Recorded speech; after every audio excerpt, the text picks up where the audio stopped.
After Paige suffered what was a career-ending injury at a WWE live event exactly 1 year ago, she announced her retirement from wrestling on what was an emotional segment on the Raw following WrestleMania 34. However, the next night on Smackdown Live, Commissioner Shane McMahon revealed that she would be the new general manager of the Blue brand. She would quite comfortably fit the role well and made the most of her non-wrestling position.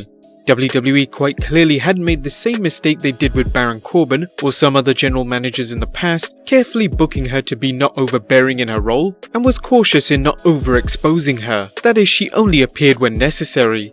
Sadly, after being general manager for just 8 months on the Blue brand, Shane McMahon announced in a backstage segment with the entire roster in the opening of this week's Smackdown that she will no longer be GM and that the McMahons will now be running both shows. Shane really didn't give any other reason other than continuing to play to the idea that in order to shake things up on both brands, the McMahons will now be in control of everything, and thus there doesn't need to be a GM to run things on the show.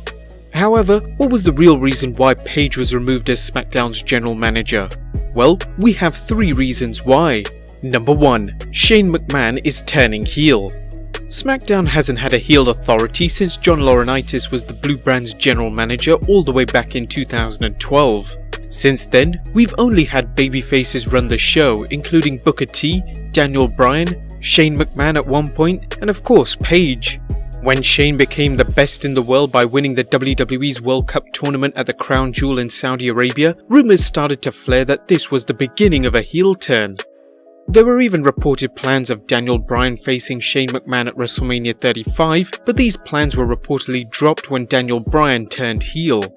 Still, WWE could revisit the idea of Shane turning heel after the shake-up they promised, and getting rid of Paige as general manager could have been the first step. Number 2. She is not returning to Wrestle. Rumours had surfaced early last month of the surprising news that Paige, who even though had to retire because of a neck injury, has been cleared for in-ring competition and could very well wrestle in the near future.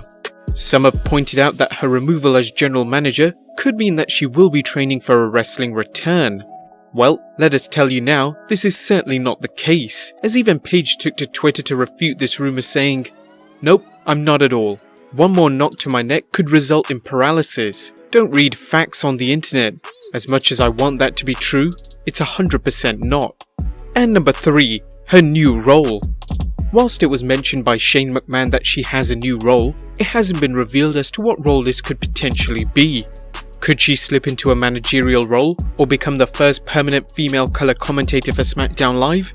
Well, not quite, as PW Insider and Cage Side Seats have reported her new role could be similar to Booker T's as an expert panelist on pay-per-view kickoff shows. This sadly means seeing her on television could be reduced dramatically, as not even Booker T is featured on every show. What do you guys think of WWE removing Paige as general manager on Smackdown? Let us know in the comments down below, subscribe if you haven't already, and I'll see you next time with some more wrestling content.